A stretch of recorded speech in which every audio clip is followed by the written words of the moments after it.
எல்லாருக்கும் வணக்கம். இது உங்கள் study with Darshana YouTube channel. நம்ம இந்த வீடியோவில் top 15 current affairs day 5 video வந்து பார்க்க போகிறோம். ஏற்கனவே பார்த்தீங்கன்னா லாஸ்ட் 1 இயர் கரண்ட் அஃபேர்ஸ், அதாவது அப்கமிங் எக்ஸாமுக்காக நம்ம என்ன பண்ணியிருக்கோம், லாஸ்ட் 1 இயர் கரண்ட் அஃபேர்ஸில் டாப் 15 கரண்ட் அஃபேர்ஸ் வந்து ரெகுலராக போடுறதா நம்ம பார்த்துருப்போம். ஒரு டே 4 வரைக்கும் போட்டிருப்போம். ஸோ சில நாள் வந்து கேப் விட்டுட்டோம், ஸோ ஒர்க்கு காரணமாக. ஸோ இனிமேல் இதை வந்து ரெகுலராக கண்டினியூ பண்ணுறதுக்கு ட்ரை பண்ணலாம். சரி, இப்போ டே 5 வீடியோ பார்க்க போகிறோம். ஸ்டார்ட் பண்ணலாம்.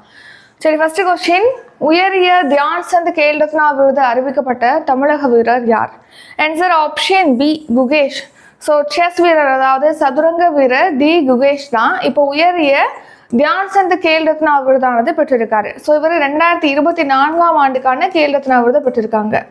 கேல் ரத்னா விருது அப்படிங்கிறத பார்த்தீங்கன்னா அந்த விளையாட்டு துறையில் வழங்கக்கூடிய உயரிய விருதாக கருதப்படுது. 2024ஆம் ஆண்டுக்கான கேல் ரத்னா விருது 4 பேருக்கு வழங்கியிருக்காங்க.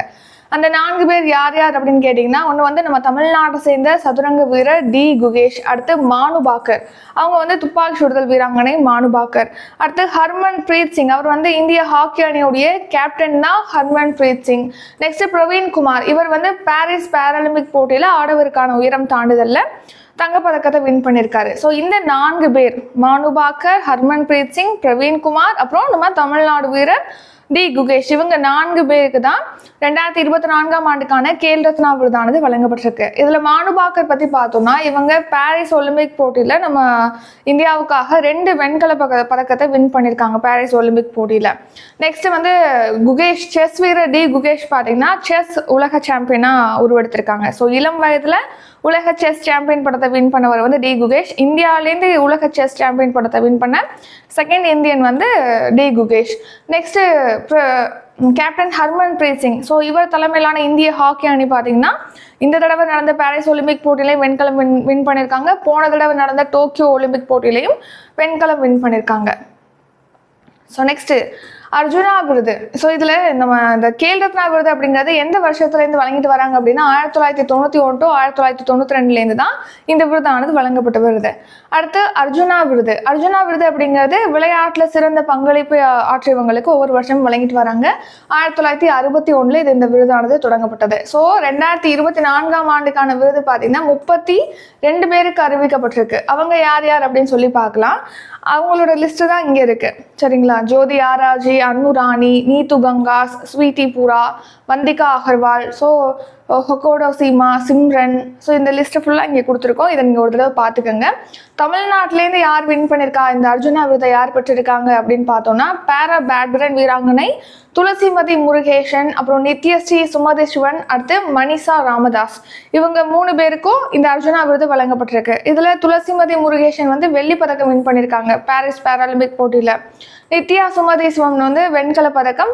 மணிஷா ராமதாஸும் பாரிஸில் வந்து பாராலிம்பிக் போட்டி நடந்துச்சுலே, அதில் வந்து பேட்மிண்டனில் வெண்கல பதக்கம் வின் பண்ணியிருக்காங்க. ஸோ இந்த லிஸ்ட்டை நீங்கள் ஒரு தடவை பார்த்துக்கோங்க. Next reason news. 2024ஆம் ஆண்டிற்கான சாகித்ய அகாதமி விருது பார்த்தீங்கன்னா தமிழ் மொழி பிரிவில் ஆரா வெங்கடாச்சலபதி என்பவருக்கு வழங்கப்பட்டிருக்கு. நம்ம நாட்டின் முதல் உயரிய விஞ்ஞான் ரத்னா விருது வந்து கோவிந்தராஜன் பத்மநாபன் அவர்களுக்கு வழங்கப்பட்டிருக்கு. 2024ஆம் ஆண்டுக்கான புக்கர் பிரைஸ் வந்து சமந்தா ஹார்விக்கு வழங்கப்பட்டிருக்கு. இரண்டாவது கேள்வி, 2024ஆம் ஆண்டு கணக்கெடுப்பின்படி தமிழகத்தில் எத்தனை யானைகள் உள்ளன? ஆன்சர் 3063 யானைகள். ஸோ சமீபத்தில் நம்ம தமிழ்நாட்டில் யானைகள் ஒருங்கிணைந்த கணக்கெடுப்பானது நடத்தப்பட்டிருக்கு. தமிழ்நாடு, கேரளா, கர்நாடகாவுடைய எல்லை பகுதிகளில் ஒருங்கிணைந்த யானைகள் கணக்கெடுப்பு நடத்தப்பட்டிருக்கு. அந்த கணக்கெடுப்பின்படி தமிழ்நாட்டில் 3063 யானைகள் இருக்குது அப்படின்னு சொல்லிட்டு அந்த கணக்கெடுப்பில் தெரிவிச்சிருக்காங்க. இந்த யானைகளோட எண்ணிக்கை 2017ஆம் ஆண்டில் வந்து 2761 இருந்தது. இப்போ 3063 யானைகளோட எண்ணிக்கையானது அதிகரிச்சிருக்கு. ஸோ 2024ஆம் ஆண்டுக்கான ஒருங்கிணைந்த யானைகள் கணக்கெடுப்பு நம்ம தமிழ்நாட்டில் கர்நாடகா, கேரளா, தமிழ்நாடு, ஆந்திராவுடைய எல்லையோர மாவட்டங்களில் நடத்தப்பட்டிருக்கு. அதை வந்து ரீசெண்டாக தான் முதலமைச்சர் ஸ்டாலின் அவர்கள் ரிலீஸ் பண்ணியிருக்காங்க. அந்த அறிக்கைப்படி, அந்த கணக்கெடுப்பின்படி தமிழ்நாட்டில் 3063 யானைகளானது இருக்கு. Reason news. இந்தியாவில் அதிகமாக கழுகுகள் வாழக்கூடிய மாநிலமாக மத்திய பிரதேச மாநிலம் இருக்கு. மத்திய பிரதேசத்தில் பார்த்தீங்கன்னா 2025ஆம் ஆண்டு கணக்கெடுப்பின்படி 12,981 கழுகுகள் இருக்கு.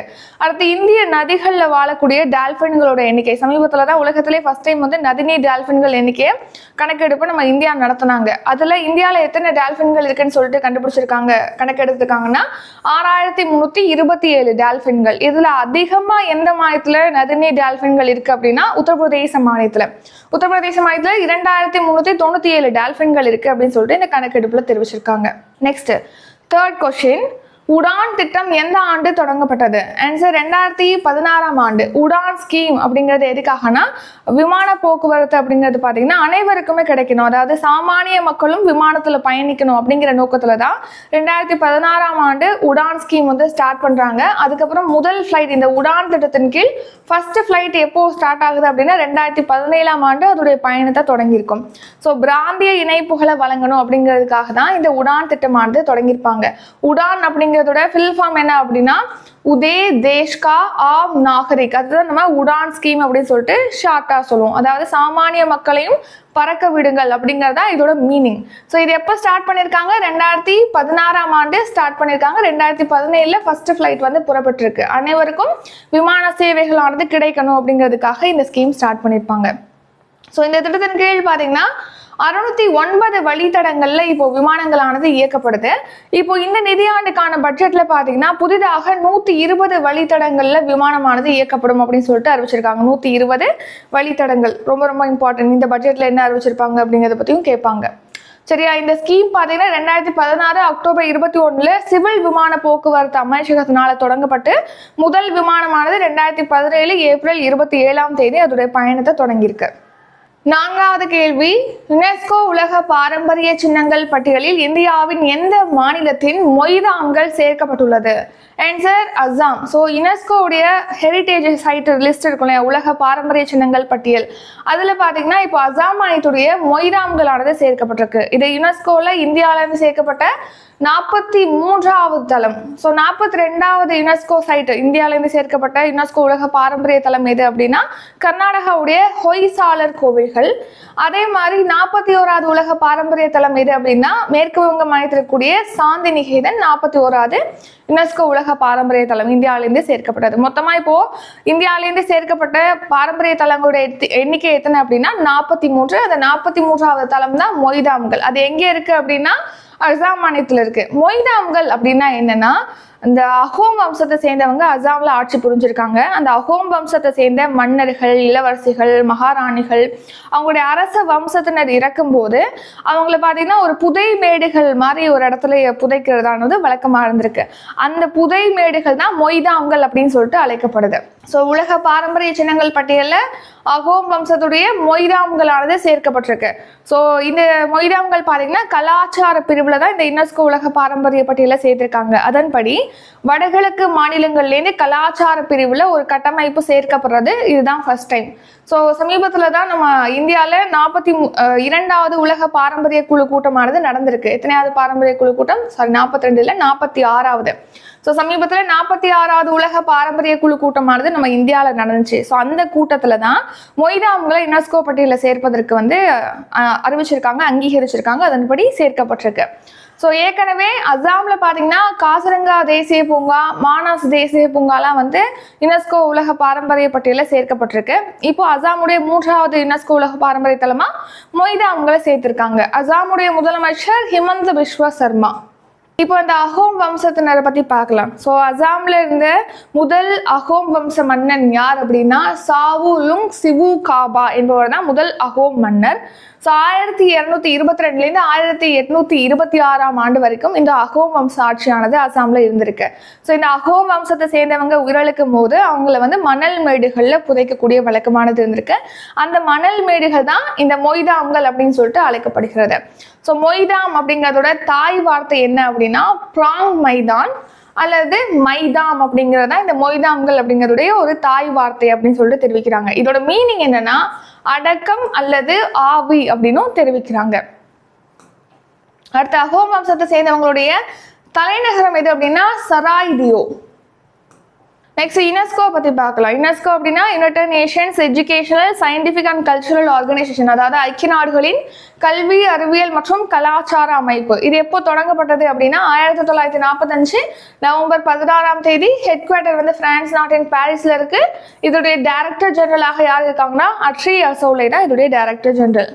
அடுத்த 5வது கேள்வி, பருவநிலை மாற்றம் தொடர்பான தமிழ்நாடு நிர்வாக குழுவின் தலைவர் யார்? ஆன்சர் முதலமைச்சர் ஸ்டாலின் அவர்கள். ஆப்ஷன் பி மு.க. ஸ்டாலின். ஸோ பருவநிலை மாற்றம் தொடர்பாக தமிழ்நாடு நிர்வாக குழுவுடைய தலைவராக மு.க. ஸ்டாலின் தான் செயல்படுறாங்க.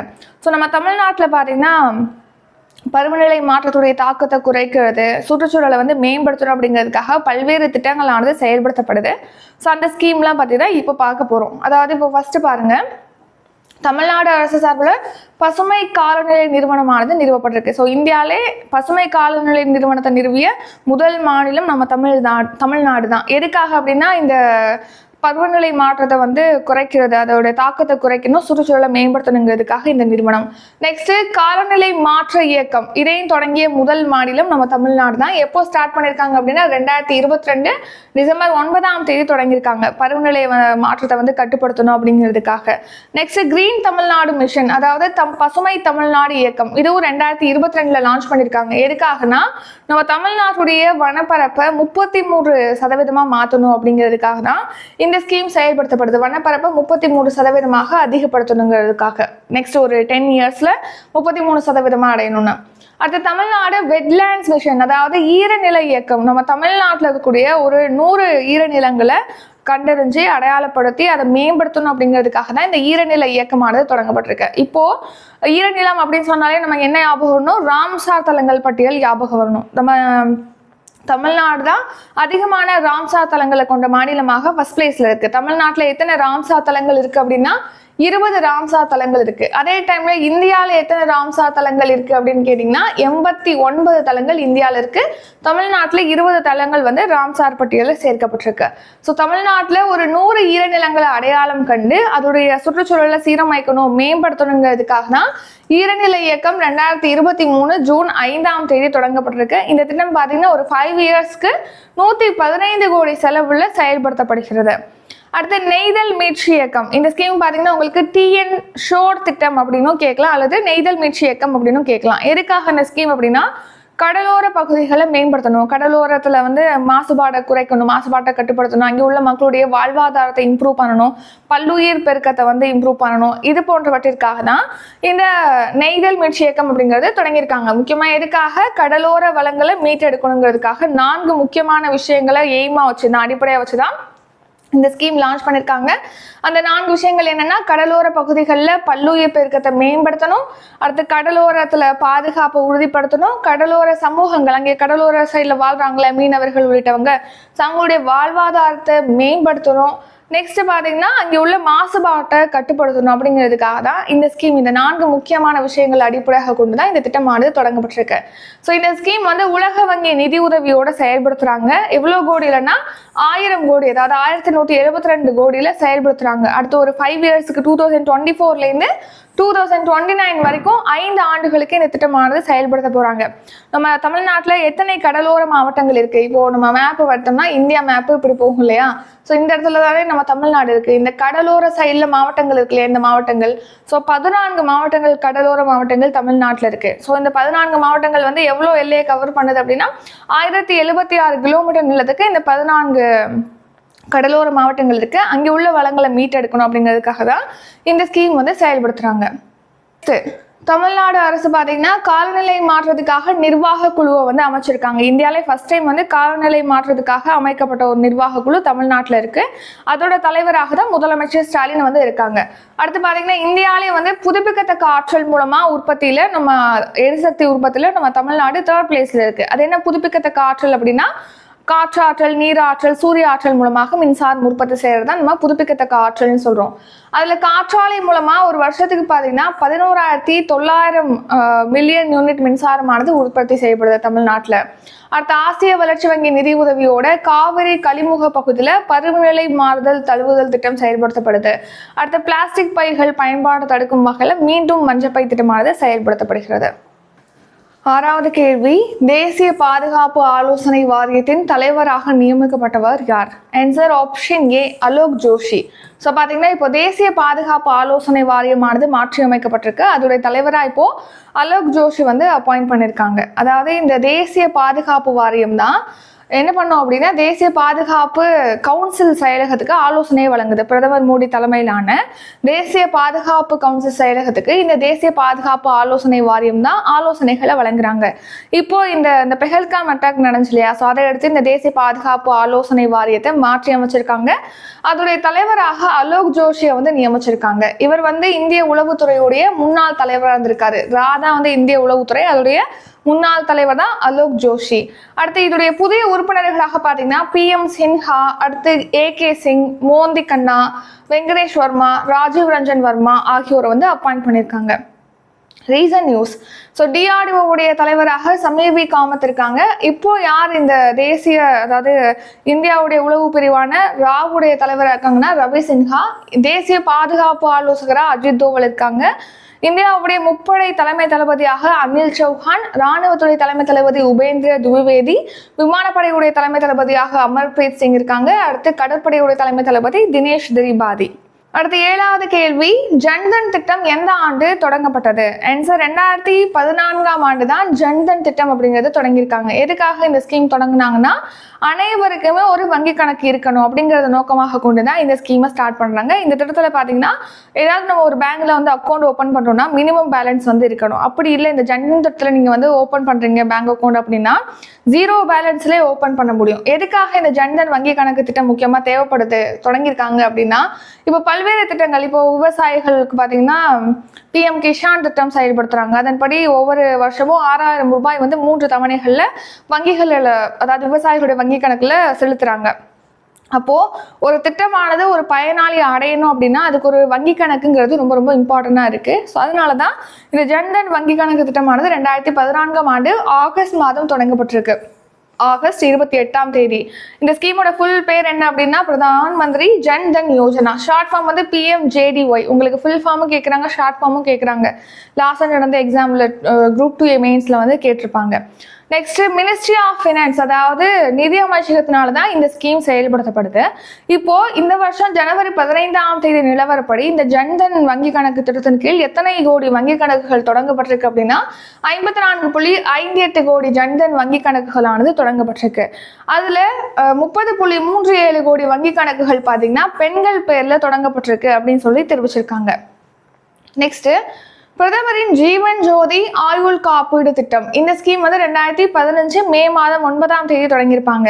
இது எதுக்காக? ஜீவன் ஜோதி ஆயுள் காப்பீடு திட்டம். இது ஒரு லைஃப் இன்சூரன்ஸ் ஸ்கீம். இப்போ ஏதேனும் ஒரு காரணத்தினால ஒரு நபர் வந்து மரணிக்கிறாங்க, இறக்குறாங்க அப்படிங்கிற பட்சத்துல அவங்களுக்கு பார்த்தீங்கன்னா ஆயுள் காப்பீடானது வழங்கப்படுகிறது. ஸோ இந்த திட்டத்தில் பார்த்தீங்கன்னா மொத்தமாக 22.52 கோடி பேர் வந்து பயன்பெற்றிருப்பதாக தெரிவிச்சிருக்காங்க, பதிவு செஞ்சிருக்காங்கன்னு சொல்லி தெரிவிச்சிருக்காங்க. 10 கோடிக்கும் மேற்பட்டவங்க பெண்கள். இதுல வந்து 10 கோடிக்கும் மேற்பட்டவங்க வந்து பெண்கள்னு தெரிவிச்சிருக்காங்க. அடுத்து பிரதான் மந்திரி சுரக்ஷா பீமா யோஜனா. இது என்னன்னா விபத்து காப்பீடு திட்டம். ஸோ ஏதேனும் விபத்து காரணமாக உயிரிழக்கிறாங்க அல்லது முழு உடல் ஊனம் அடைகிறாங்க அப்படின்னா அவங்களுக்கு 2 லட்சம் ரூபாய் வரைக்கும் விபத்து காப்பீடானது இந்த திட்டத்தின் கீழ் வழங்கப்படுகிறது. இந்த திட்டத்துல 49.12 கோடி பேர் வந்து பதிவு செஞ்சிருக்காங்க. அதுல 22.84 கோடி பேர் பெண்கள் அப்படின்னு சொல்லி தெரிவிச்சிருக்காங்க. அடுத்து அடல் ஓய்வூதிய திட்டம், அதாவது அடல் பென்ஷன் யோஜனா. இந்த ஸ்கீமே 2015 மே 9ஆம் தேதி தான் தொடங்கப்பட்டது. எதுக்காக அப்படின்னா இப்போ அமைப்பு சாரா தொழிலாளர்கள் இருக்காங்க இல்லையா, அவங்க வந்து ஒரு ஓய்வு வயது எட்டும் போது 60 வயது எட்டுறாங்கன்னா அவங்களுக்கு பென்ஷன் வழங்கணும் அப்படிங்கிறதுக்காக தான் இந்த ஸ்கீம் வந்து ஸ்டார்ட் பண்ணியிருப்பாங்க. இதுல 3.44 கோடி பெண்கள் உட்பட மொத்தமா 7.25 கோடி பேர் வந்து பதிவு செஞ்சிருக்காங்க இந்த ஸ்கீம்லன்னு சொல்லியிருக்காங்க. இது எந்த நிலவரப்படி அப்படின்னா கடந்த வருஷம் டிசம்பர் 31ஆம் தேதி நிலவரப்படி. 8வது கேள்வி, கலைஞர் உருவம் பொறித்த நாணயத்தினை வெளியிட்டவர் யார்? ஆன்சர் ராஜ்நாத் சிங். ஸோ பாதுகாப்பு அமைச்சர் ராஜ்நாத் சிங் அவர்கள் தான் இப்போ முன்னாள் முதலமைச்சர் கருணாநிதி அவர்களுடைய உருவம் பொறிக்கப்பட்ட ஒரு நாணயத்தை 100 ரூபாய் நாணயத்தை வந்து வெளியிட்டிருக்காங்க.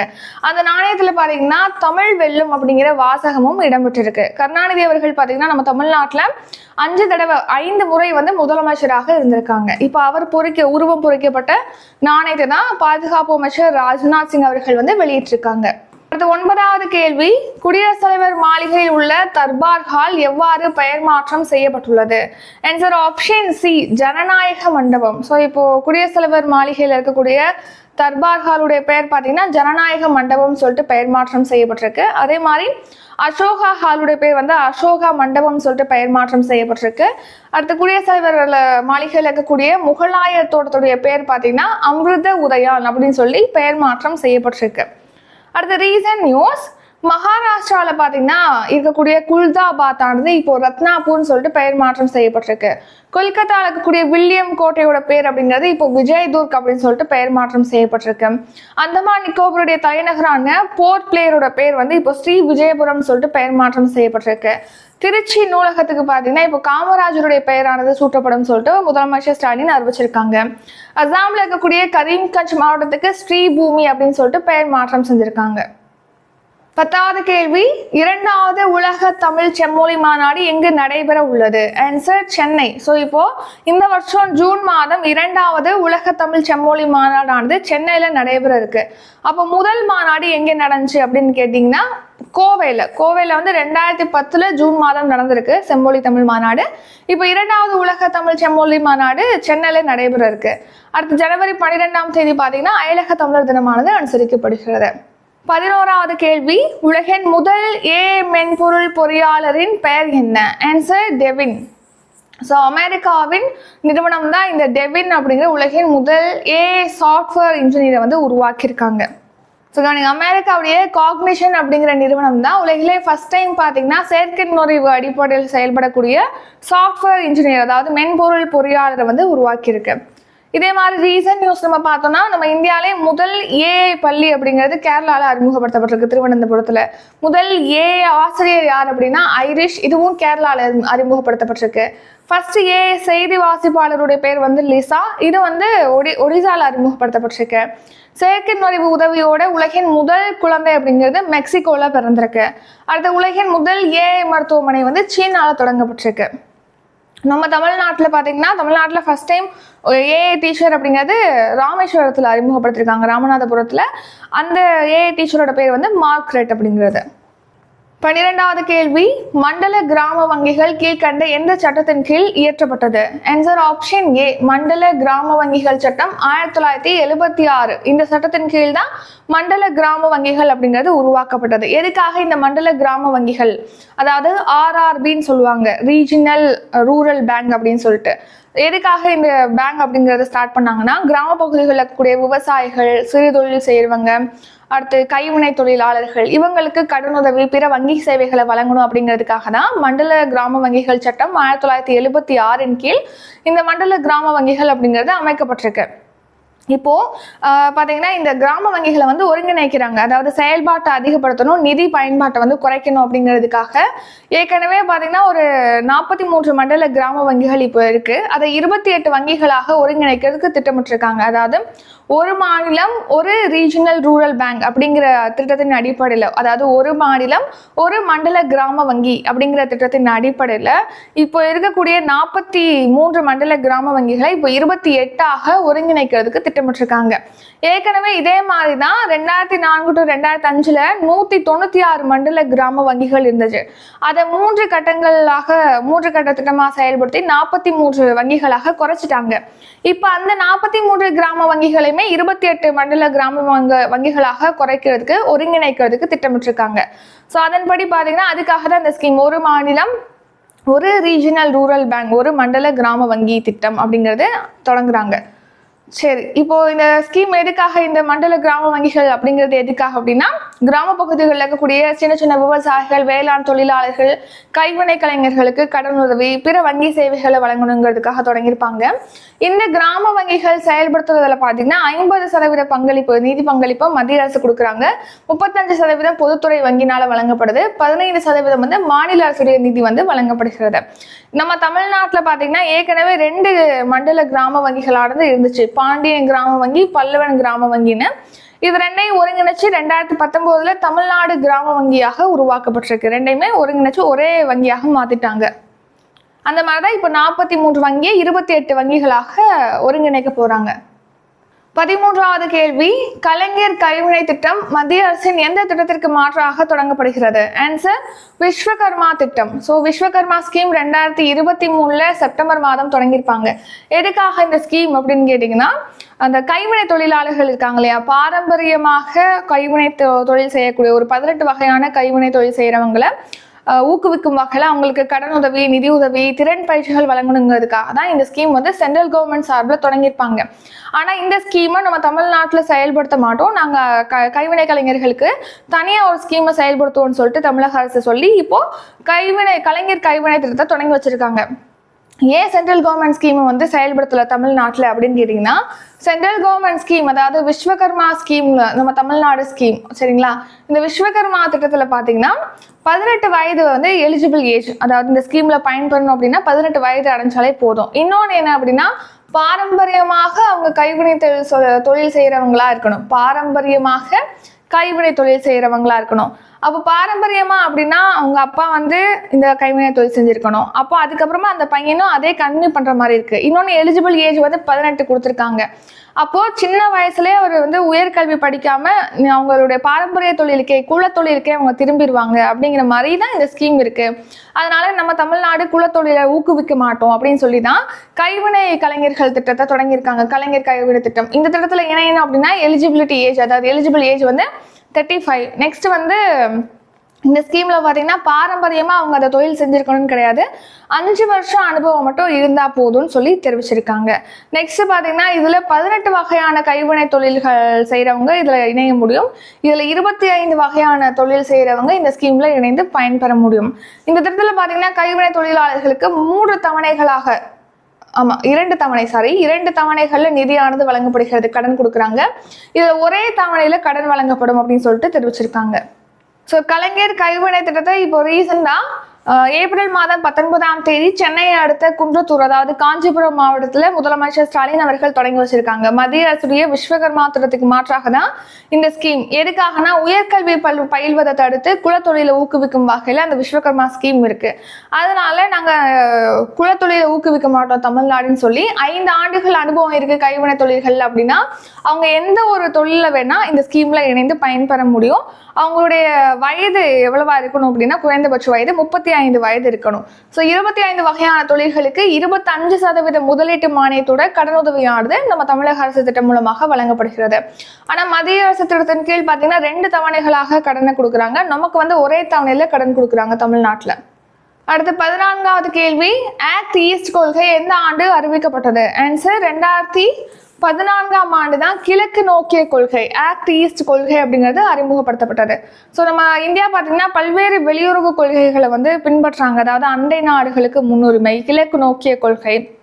ரீசெண்டாக கூட மொரீஷியஸில் பார்த்தீங்கன்னா பிரதமர் மோடி அவர்கள் மகாசாகர் கொள்கை, தெற்குலகுக்கு முன்னுரிமை அளிக்கும் வகையில் மகாசாகர் கொள்கையை வந்து அறிமுகப்படுத்தியிருப்பாங்க, நம்ம பார்த்துருப்போம். இப்போ இந்த ஆக்ட் ஈஸ்ட் கொள்கை அப்படிங்கிறது 2014ஆம் ஆண்டு நவம்பரில் ஸ்டார்ட் பண்ணியிருப்பாங்க.